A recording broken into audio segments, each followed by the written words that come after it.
Welcome to Shadows of Malice. As always, set your video speed to 1.5. Waste your time wisely. This is a blind playthrough. I bought the game because it was cheap, and a practical thing to say is to not use the mouth of your vacuum cleaner to clean off dust, because this one was collecting dust and you should wipe it off with a paper cloth and not with the mouth, because as you can see it produces scratches. I was curious about this game for a long time. It is absurdly badly known. There are absurdly few playthroughs on YouTube, and all those videos show after you have mastered the game. I know that there are two expansions. One is a free print and play. I built the print and play, but it's no use showing it now. There is a Seekers of a Hidden Light that is ridiculously unavailable. I expect spring 2024, as I'm filming now, that it might be available by Zato, but it will cost you about £30. Okay, with that out of the way, and bear in mind that this is not a channel for children. So let's take a look. The box itself is plain. The game is from a small developer. The rulebook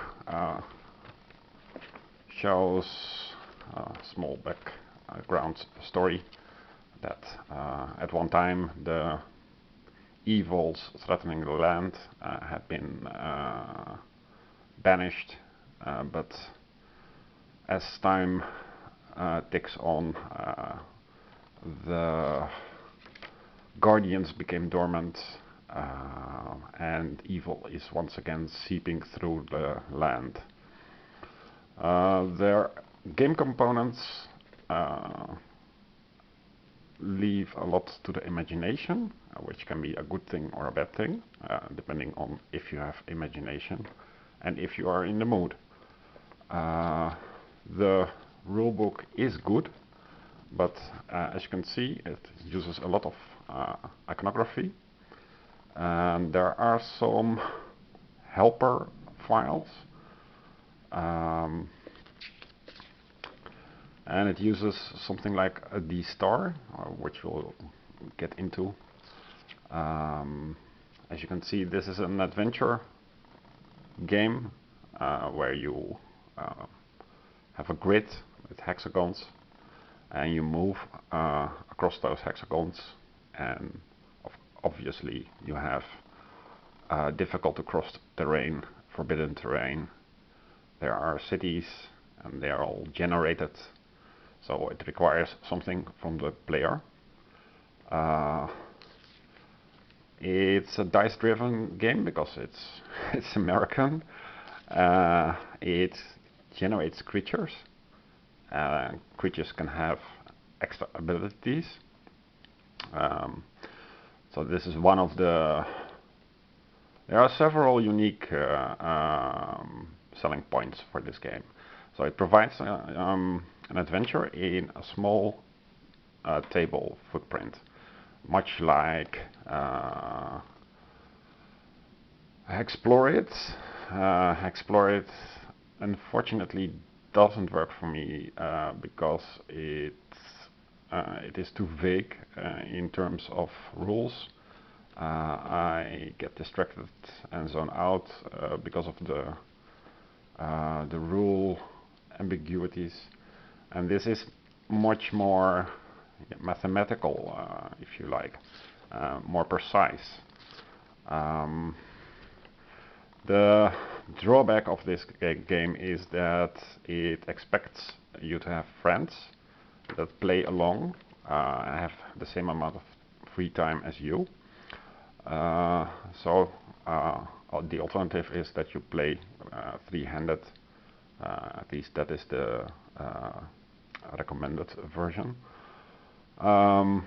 You could play two-handed, but then you are supposed to start with some extra items to help your chances.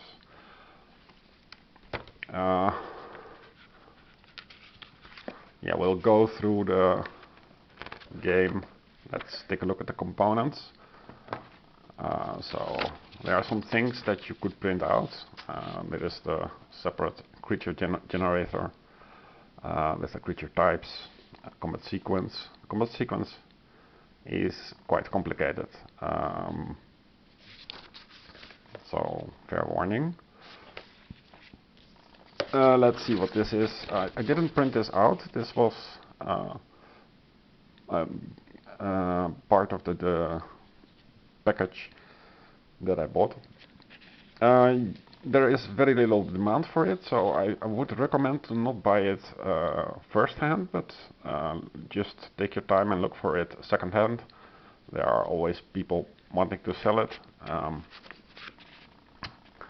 And I can imagine, because it appeals to a certain type of gamer. There is a document solely devoted to the D-star. D-star is just a D6 where anything 1, 2 or 3 is a 0, 4, 5 and 6 is a 1 if you roll a die. And there are some extra things about soul shards, maps, cards, movements, gameplay. So it is not solely a document for the D-star. Let's see, what do we have? Potions, scrolls, single map, solo play. If all is complete, you get a ziploc with icon and movement guide and these strange ovals. They are your avatar representation. Then there are maps. They are single-sided, and if you play together, you can join them if the adjoining edges align. It's not really clearly explained. What is always present is the dark realm. Here is where the demons spawn, and the game has two paths. Either you seal off the dark realm by sealing off the gates through which it can enter, yeah, on the map, on the land, or if you're too slow or unlucky, then the boss will arrive and you will have to defeat the boss. Yeah, as always, the hexagons and squares, that doesn't really work. But what I found is that if you put all the cards in the corner, like so, then you have a nice storage solution. So that's that. So question 1. Shall I start with that? No, wait. So question 0, if you will, is how do you organize all this crap? So the stars are used for the star. So this is a star and empty side. So most YouTube influencers,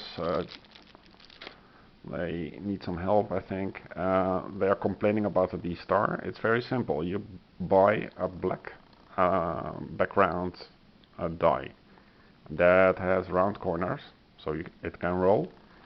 And then you just use a marker like this one. Permanent, of course. And you just make black the pointy things, and that leaves 3 ones and 3 zeros. Very simple and very cheap, and it doesn't hurt immersion. I made a few because I had a bunch of these sixes.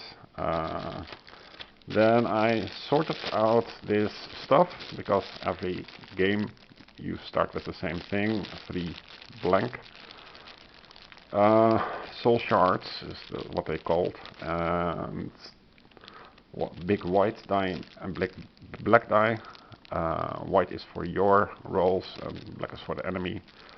And all you need extra is a normal white and a normal black small die.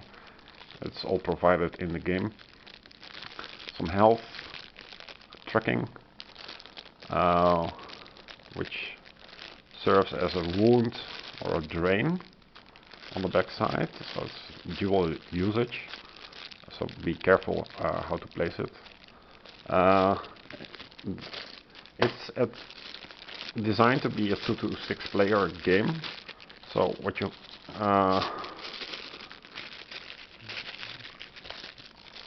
could do is make these pre-organized,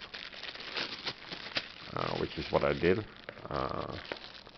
Saves you a lot of hassle in setup. You have still a bunch of those blank soul shards